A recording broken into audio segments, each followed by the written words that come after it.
Dito, minsan lang ako pumabor kay Franz Castro, mga bossing. Pero tama ho itong sinasabi niya. No? Uulitin ko, sila po ay napapangalanan o nadadawit po sila doon sa mga makakaliwa, doon sa mga makakabundok. Ito po. So, hindi ko po sinusuportahan yun.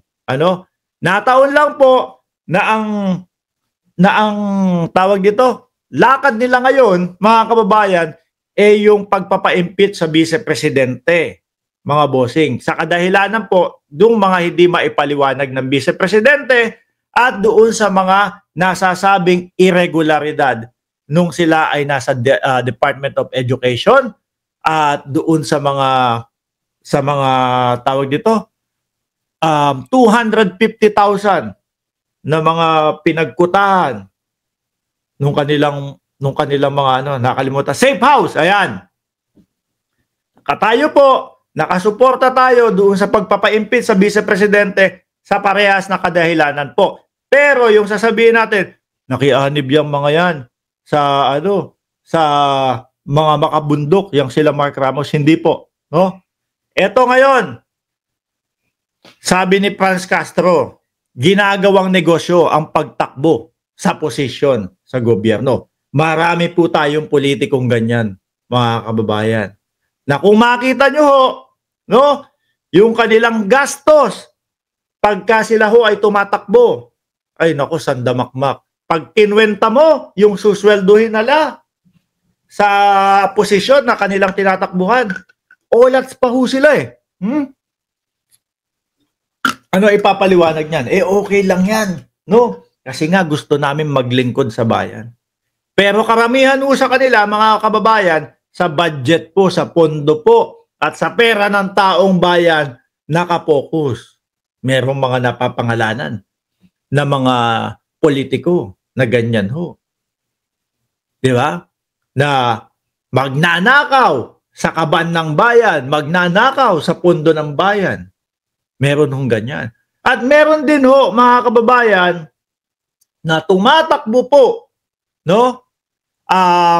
Na tumatakbo ho sa mga posisyon upang protektahan yung kanilang mga negosyo. Upang protektahan yung kanilang mga pangsariling pakay. Ano po? Sabi dito, di lang para mangurakot pero para pagtakpan din ang mga kasalanan nila sa mamamayan. Mga bossing, dito sa ilalim na sinabi ni Franz Castro, di lang para mangurakot pero para pagtakpan. Umpisa po dito sa para pagtakpan din ang mga kasalanan nila sa mamamayan. Ang nakikita ko po diyan, simula po dito para sa pagtakpan din ang mga kasalanan nila sa mamamayan. Yan ang nakikita ko pong dahilan nitong mga Duterte. Kaya ho, mga kababayan, pilit na pinapababa po ang ating Pangulo at pilit po nilang sinisiraan ang ating Pangulo. Bakit ho? Ang dami na hong nauungkat ang dami na hong nakikita no? Pogo, wala na. Kailan ho ba nakapasok yan? Kailan ginawang legal lahat yan? At sino yung nagsasabi na maganda tong Pogo? Ang dating Pangulong Duterte. Tapos makita-kita natin puro irregularidad yung mga nasa loob ng mga Pogo. Lalo na yung malalaki. Lalo na po yung mga naunang ni-raid. Di ho ba? Yung laban kontra droga na ang akala natin, kasi nanlaban yan Kaya tegi. Kasi sila din may kasalanan yan No? Imbis na sumuko sila, nanlalaban sila. Tapos maririnig natin sa dating Pangulong Duterte, inuudyukan, binubuyo, namanlaban. Mali din ho yun. Tayo po, sabi na nga natin, hindi tayo nakasuporta doon sa mga gumagamit, hindi tayo nakasuporta doon sa mga bumabatak, hindi tayo nakasuporta sa mga nagtutulak. No?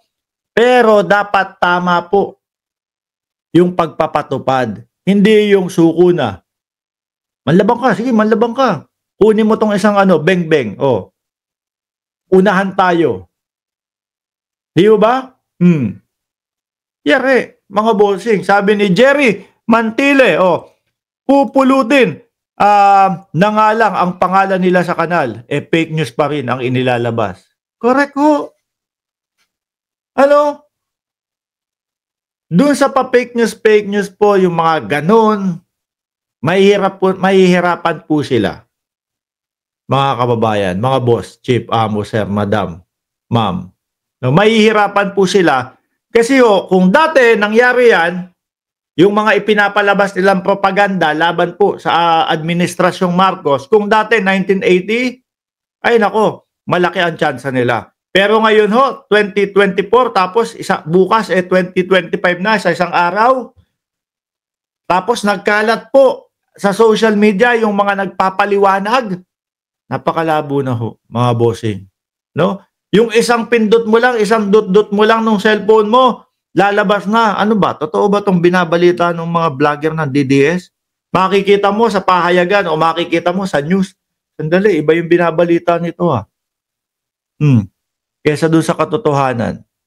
Madami na kasing gano'n. Di ba? Ai Chang at Kuya Roms at Daddy Robs. At Dieb Bisiero. Ay nako.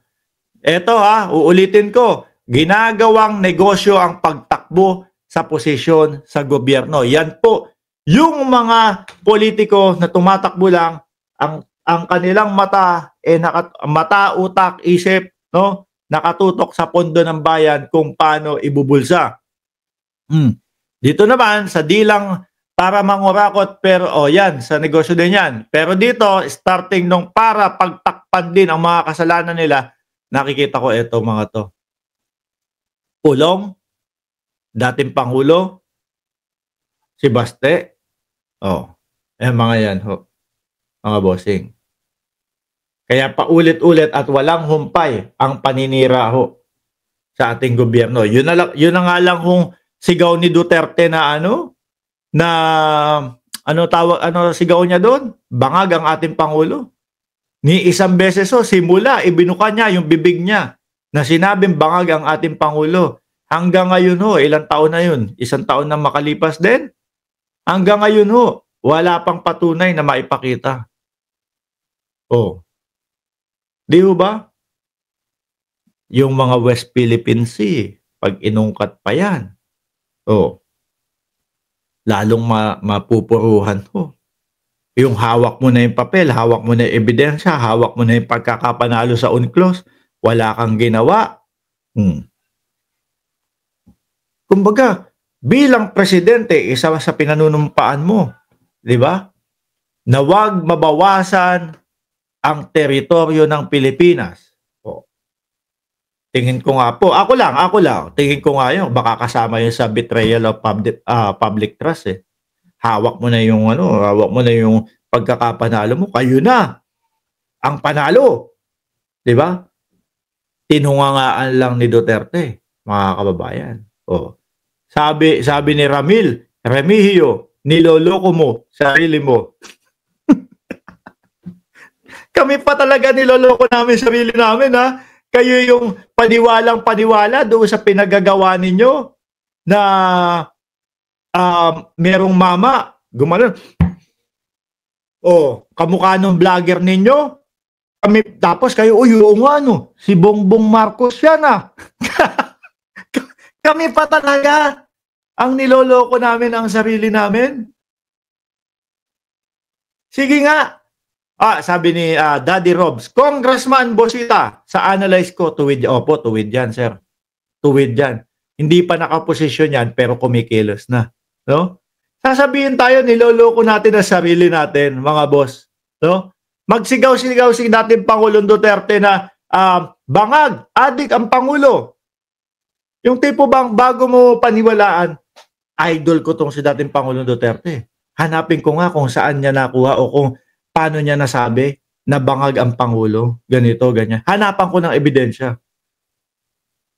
Wala nang makitang ebidensya, ay sige na nga, paniwala ko, hindi ko makita Hindi ko makita yung ebidensya Ramil, eto, gusto ko yan. Gusto ko may mga DDS no?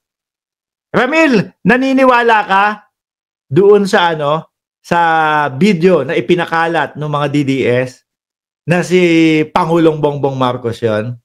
Sige nga, naniniwala ka doon? Dali, gusto ko lang malaman. No, naniniwala ka doon sa video na ipinakalat ng mga DDS na may isang mama, tapos si Bongbong Marcos yon. Gusto kong marinig yung sagot mo. Dali. Tumuloy muna tayo doon sa susunod nating topic hanggang sa sumagot si Ramil. No? Asa si Ramil? Bilisan mo sasabihin mo lang, oo, hindi, mabagal ka pa mag-type. Kasi pinapaniwalaan nila yan mga boss Asa na tayo? Wala, ang tagal naman. Sige, i-comment mo dyan ha. Pupunta muna kami doon sa susunod namin topic. Mga bossing, nailagay ho natin dyan sa ating title, mga kababayan, no? Asan dito? Mukhang ramdam na ng mga Duterte na malapit nang mawala sa kanila ang Davao. Hindi, gusto ko. Yan kaya ayokong kausap ang mga DDS, mga boss.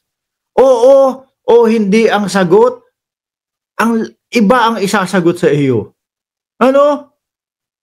Simple ang tanong ko, naniniwala ka ba na si Bongbong Marcos yon o hindi? Ang isasagot, totoo naman talagang bangag. Oo, hindi, napakasimple. Ano ba naman yun? Ay, ala. Wala ayaw sumagot. Wala pala to, mahinang nila lang pala to. Oo, hindi lang isasagot, hindi pa maamin sa sarili. Nakailang message na, wala. Yan po, si Ramil po. Tingnan mo, wala na. Ito yung lagi ko sinasabi sa inyo, mga kababayan. Pagkaipit, bayad ang vlogger. Ganun na sasabihin sa iyo. Yung simpleng oo o hindi, wala. Anak ng tinapa. Yung simpleng oo o hindi, kung naniniwala siya na si Bongbong Marcos, yung kumalat na video, pinakalat. Di ba? Oo naman. Yan po ang mga uto-uto, mga kababayan. Oo daw, naniniwala siya. Diyos ko, bakit hanggang ngayon hindi pa magamit sa korte yung vlogger, yung na yun, sa Supreme Court? Yung video na yun. Ano nangyari? Bakit mag-iisa ka lang naniniwala? Ay, Diyos ko.